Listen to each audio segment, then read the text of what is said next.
Summer, 1989, in Prescott Valley, Arizona. The sky was cloudless, the breeze mild, drifting down from the low desert hills. In a quiet suburban neighborhood, where children played kickball in the street and front yards blended into one another, an old white Ford ice cream truck rolled slowly into the cul-de-sac, chiming the familiar tune of "Pop Goes the Weasel." It was 4:12 p.m. on June 18th. Angela Ramirez, 9 years old, darted out of her front door with a quarter pinched between her fingers. Her older sister stood on the porch, watching. Their mother was turned away in the kitchen, cooking. Nothing seemed unusual. No screams, no squealing tires, no chaos to break the calm. Angela never came back. At first, her sister assumed she'd gone to the neighbors. 30 minutes later, Mrs. Ramirez stepped outside, then ran from house to house calling her name. Police were called just before 6 p.m. The ice cream truck had vanished, and not a single neighbor, no witnesses at all, could recall what the driver looked like. No blood, no drag marks, just a faint, dust-pressed footprint a few feet from the curb. For the next 39 years, the name Angela Ramirez remained sealed inside an FBI cold case file ID, 85 AZ 616. The case was never officially closed, but no one truly pursued it anymore. Her parents passed away. Her sister moved out of state. The house changed owners now, inhabited by retirees. No one in the neighborhood said Angela's name like it belonged to someone real. Until February 2024. A municipal worker resurfacing a stretch of Highway 69 struck a rusted metal container buried just under the sidewalk while digging a trench for new drainage lines. Inside were 3 objects: a faded Polaroid photo, a strip of lace, and a ribbon bearing a typed sentence. She remembered too much. The photo showed a small, dull, beige room windowless. A young girl stared into the camera, her eyes wide, not curious haunted. She wore a t-shirt with a soft-serve ice cream graphic, the same one Angela had on when she vanished. The FBI was re-alerted. Case file 85 AZ 616 was pulled from deep storage for the first time in over 20 years, and this time no one assumed it was just another lost child. Because on the back of the photograph, written in blue ink, was a single chilling line. Room 8, status, obedient, voice removed. February 21st, 2024. The FBI field office in Phoenix received an unusual call from the Yavapai County Department of Public Works. A construction crew, digging to expand a drainage line in Prescott Valley, had unearthed a strange object buried just beneath the sidewalk. At first, they feared it might be an old explosive. But when the bomb squad arrived, they found a sealed metal container wrapped in plastic sheeting, buried roughly 16 inches underground. There was nothing dangerous inside. But what it held made one of the older workers stand frozen for nearly 5 minutes. When Special Agent Matthew Reiner, age 42, entered the evidence room, the box had already been secured in a moisture-safe bag. He pulled on gloves and opened it. Inside were a sepia-toned Polaroid photo, a 20-centimeter silk ribbon, frayed and dusty, a strip of lace, likely from a child's dress, a small piece of paper, typewritten with the words, "She remembered too much." The photograph was the focus. A young girl sat in a nearly empty beige room, back against the wall, wide eyes fixed on the lens. She wore a t-shirt with a soft-serve ice cream graphic. Reiner didn't speak. He scanned the image and uploaded it to the Cold Case Division. Less than 18 minutes later, a reply came through from the FBI's VICAP database. Match found. Case ID 85 AZ 616. Name Angela M. Ramirez, missing. Since June 18, 1985. Prescott Valley, Arizona, Reiner straightened in his chair. He remembered this case from his trainee days. A girl vanished from her front yard. No suspects, no leads, no body. One of the few files never marked as presumed deceased. This photograph changed everything. If the girl in the image was indeed Angela. If the photo had been taken after her disappearance. Then Angela had still been alive. After June 18, 1985, Reiner requested physical analysis. The paper was Polaroid spectra stock, first manufactured in 1986, meaning the photo could not have existed at the time of her abduction. It wasn't an old image rediscovered. It was created after the case was cold. He pulled property records for the dig site.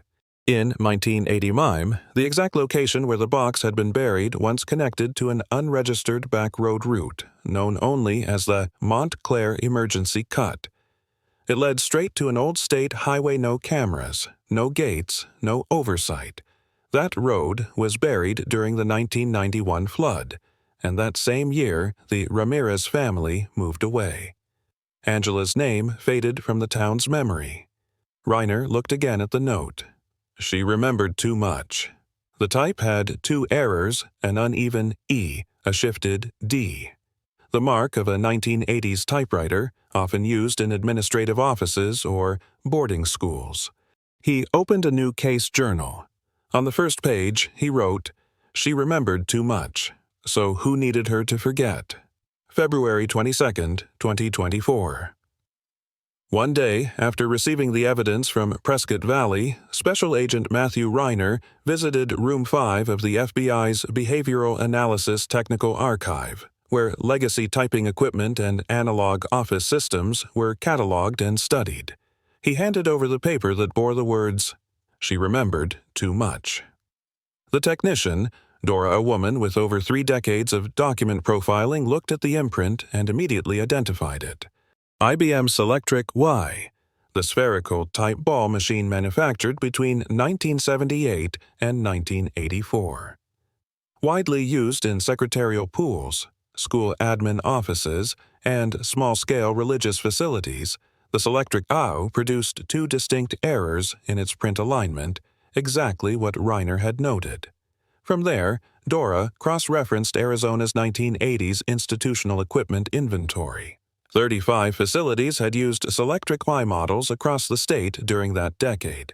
When Reiner applied a geographic filter limiting the radius around Prescott Valley, the list narrowed to 4. 3 had shut down. The 4th had remained active for 8 years, then disappeared without public notice in 1992. Its name, Sunspire Youth Retreat, Prescott Campus. No formal closure, no bankruptcy, no dissolution filings. Just gone.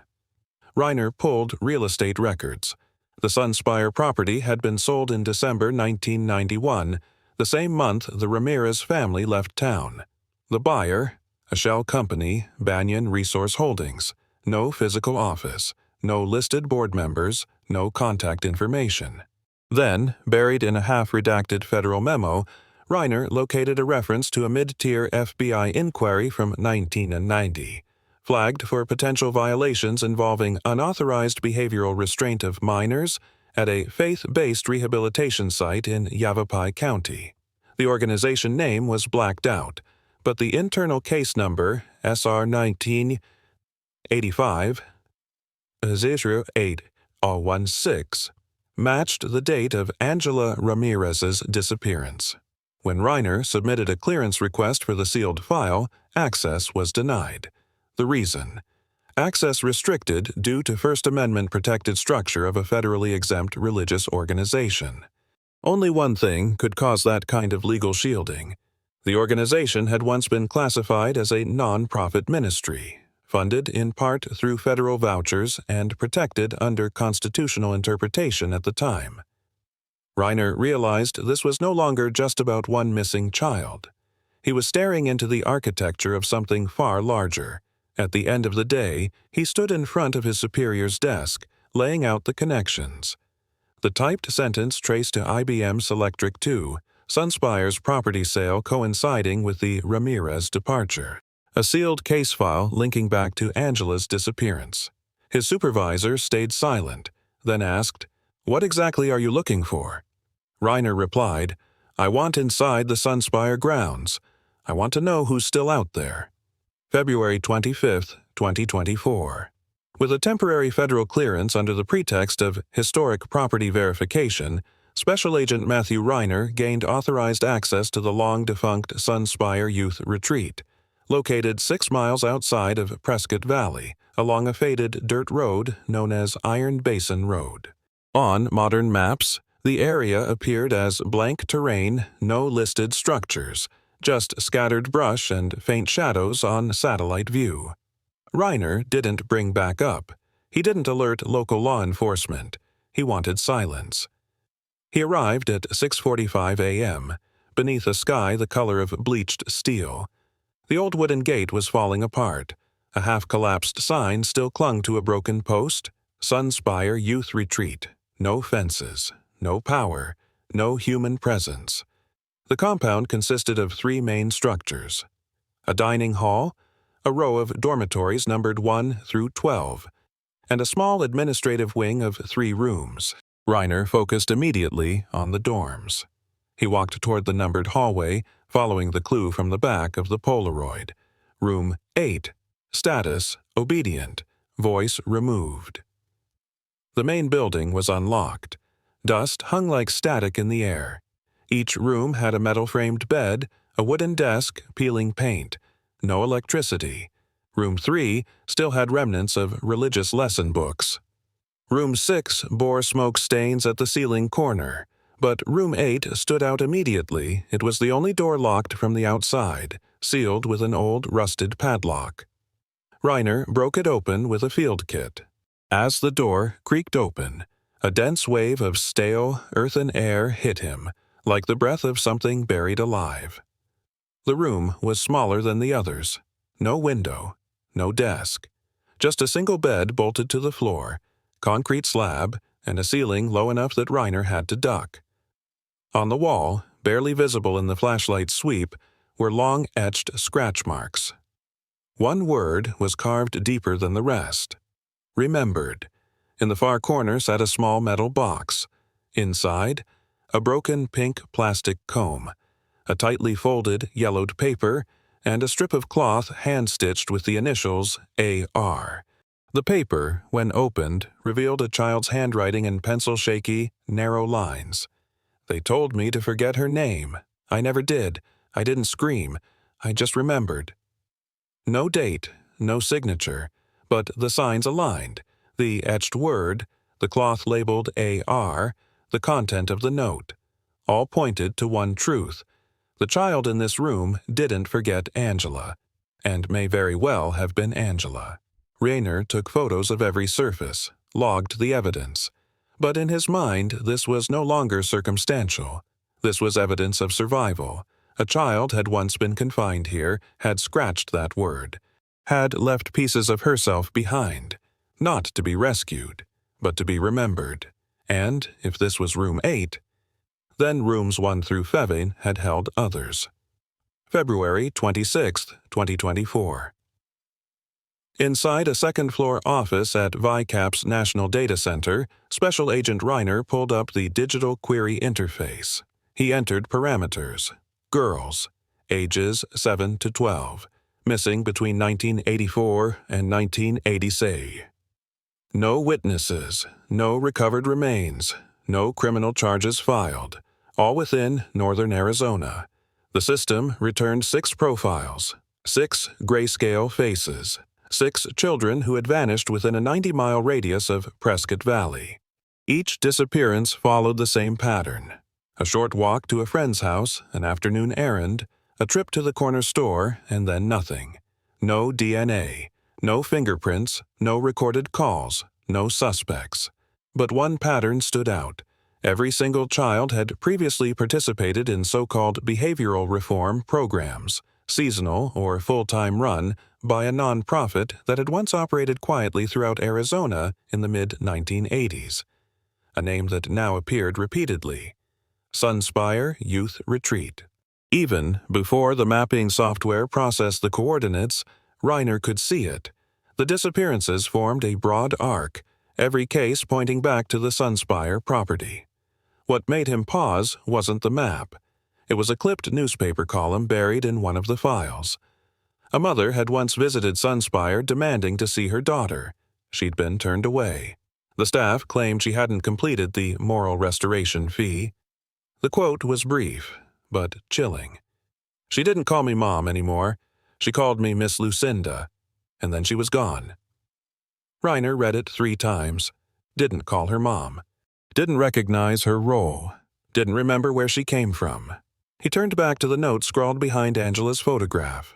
Room 8, status, obedient, voice removed.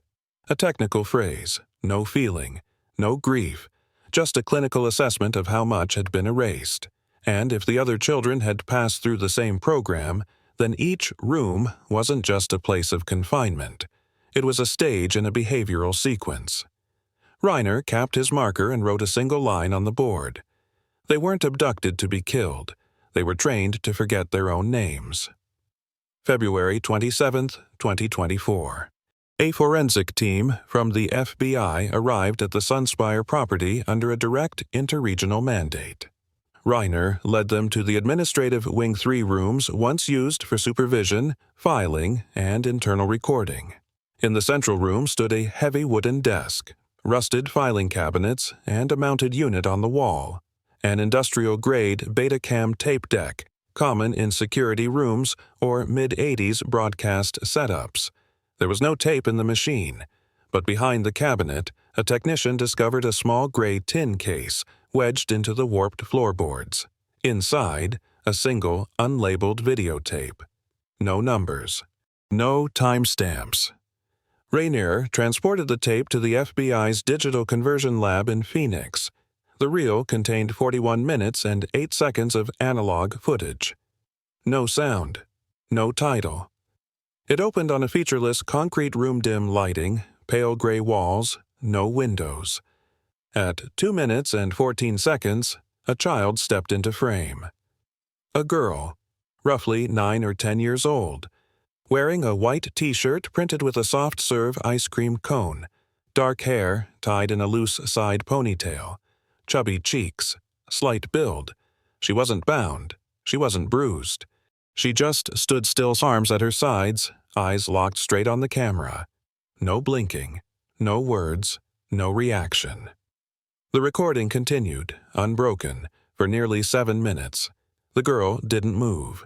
She remained statue-like silent, breathing, but utterly still. At the 9-minute mark, the faint sound of a door opening came from behind the camera. No one entered frame. Just a long, low shadow that passed along the far wall, eerily similar to the silhouette captured in the now infamous Princess Draft 04 video. At 24 minutes, the girl slowly bowed her head. Then, using a dry erase board placed on the floor in front of her, she wrote with trembling fingers, "I will remember her." No context, no explanation, no reaction from behind the camera. The footage continued. At the 41-minute mark, the girl set down the board, turned away from the camera, and closed the door behind her, locking it from the inside. She held a small key, identical in design to the external lock Reiner had broken off room 8. He froze the final frame. Body size, facial structure, clothing, 92% match with Angela Ramirez's elementary school portrait from 1985. Not conclusive, but enough to confirm. Angela was alive after her disappearance, and someone had recorded her not to rescue her, but to prove she had learned to forget. March 1, 2024. Reiner returned to the FBI's Administrative Data Division not to search for physical evidence, but for financial records. He needed to know who funded Sunspire, who paid for the correctional retreats where children like Angela were admitted and never returned. Tracing the Sunspire property's deed and its transfer to Banyan Resource Holdings in 1991, Reiner discovered an unexpected detail. The transaction had a financial guarantor Morningvale Outreach Initiative, a Nevada-based nonprofit active from 1982 to 1994. On paper, it looked harmless. But in the federal tax database, he found Morningvale listed as a Title VI Block grant recipient, a government program originally intended to support low-income childcare in underserved communities. which meant public money had once financed facilities like Sunspire Places that accepted troubled children and operated beyond meaningful oversight. Digging deeper, Reiner identified at least 5 similar entities, each tied to a remote restoration campus. All shut down by 1992, all referenced in internal correspondence between social service workers of that era with phrases like, "Let's not dig too far." "They're doing what we don't have the bandwidth to do." "It's not our fault if families can't manage their kids." He began referring to it as the Sunspire Network, a constellation of cloaked institutions, operating under spiritual education fronts, where non-compliant children were renamed, reprogrammed. And some were never seen again. Reiner filed an internal memo, but he knew no one wanted this case reopened, not because it lacked evidence, but because it tore through decades of budgets, oversight lapses, and the social policies no one wanted to revisit. He replayed tape 0. That girl, frozen in a room without windows, clutching silence like a learned ritual. A technician muttered quietly beside him, "If they could do that to one kid, you know it wasn't just one." Reiner didn't hesitate. It was never just one. March 6, 2024. At 2:19 a.m., an email arrived from an anonymous address. No metadata, no reply path. Just a subject line. "I knew her. I still remember room 7. Reiner traced the message. The sender had used anonymizing protocols, but one relay leaked an IP. It originated from a public access computer in Silverton, Colorado, a small mountain town with a dying internet cafe, mostly frequented by elderly locals printing bus tickets and invoices. He was on a plane by sunrise. At the cafe, the owner remembered only one user from the night before, a woman in her 40s, soft-spoken, hair dyed chestnut, traveling with a child. She was still in town, staying at a low-budget motel 2 blocks down. Reiner went alone. No badge, no jacket, just questions. When he knocked, she opened the door cautiously. Her eyes flickered with suspicion until he said the word, "Sunspire." She froze, then slowly opened the door wider. The motel room was clean, quiet. She brewed tea. Her child sat in the corner, watching a phone screen. Reiner didn't record, didn't interrogate. He asked just one question. "Were you in room 7? She nodded. She didn't share her former name. She went by Melissa now. Lived in Oregon. Seamstress. 3 addresses in 15 years. No contact with anyone from childhood. She couldn't remember who sent her to Sunspire. Couldn't remember the arrival or the departure. But she remembered this. Room 7 had no mirror, and every morning they were forced to recite something called the name-forgetting verse. Reiner leaned forward. "Angela. Do you remember anyone named Angela?" She didn't answer at first. Her brow furrowed, some place inside her trying to find light in a sealed room. Then, softly, "I remember one girl who was never allowed out of her room. They said she was being kept for voice removal. No one could speak to her. But once, I passed. Room 8, while it was open. She looked at me and whispered, 'My name is Angela.' Then the door closed. I never saw her again." Reiner clenched his hands not from anger, but from the weight of what had just been confirmed. Not through DNA, not through surveillance, not through paperwork, but from living memory. Angela had once tried to keep her name, even when she wasn't allowed to speak it. Reiner left Silverton without further questions. On the flight back to Arizona, he opened his case journal and wrote one line. If she survived, her voice was the first thing they stole.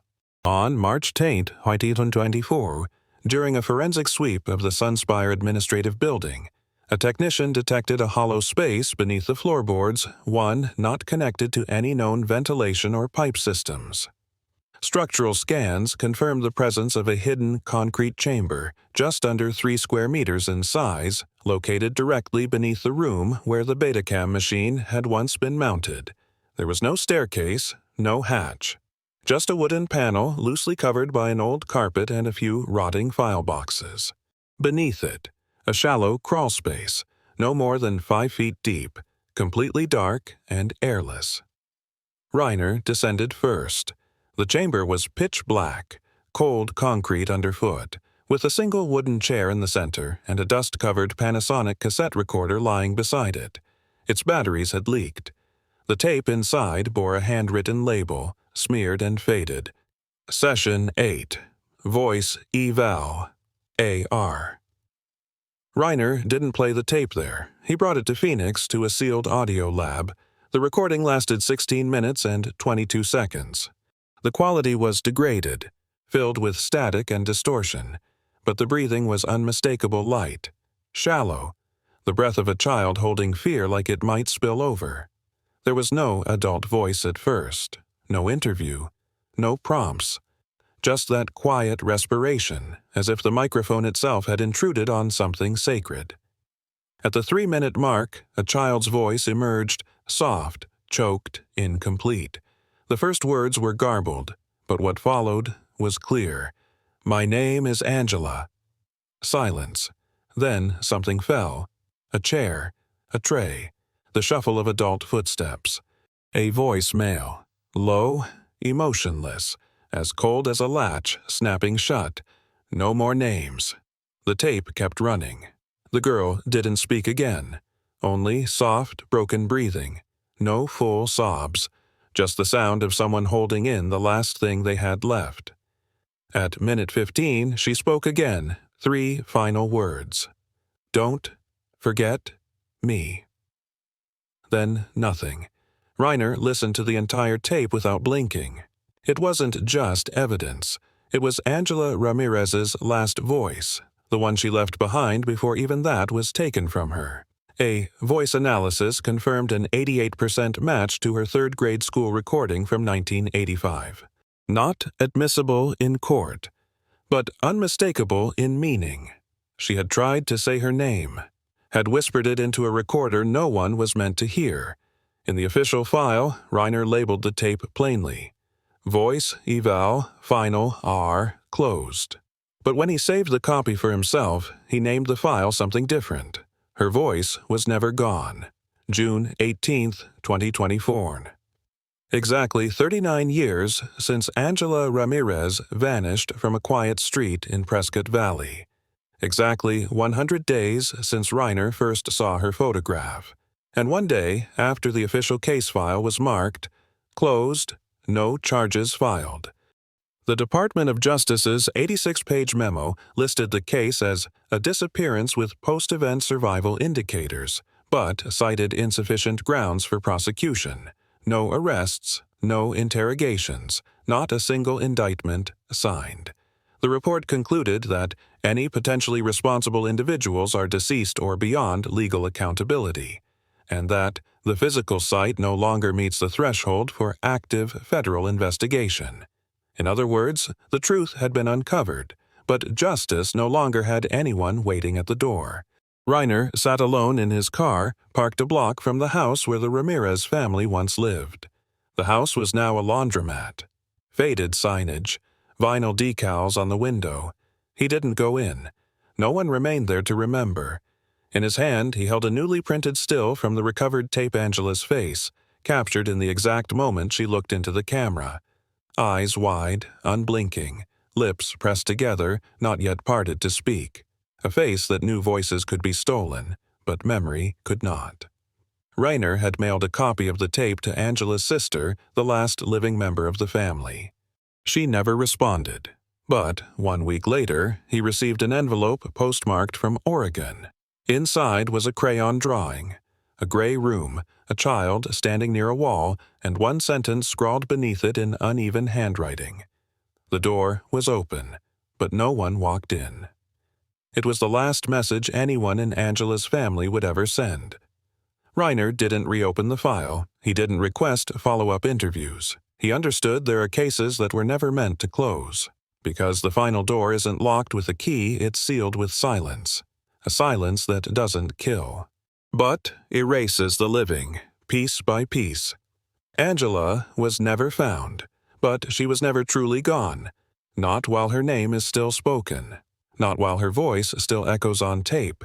and not while someone out there remembers that she once whispered, "My name is Angela."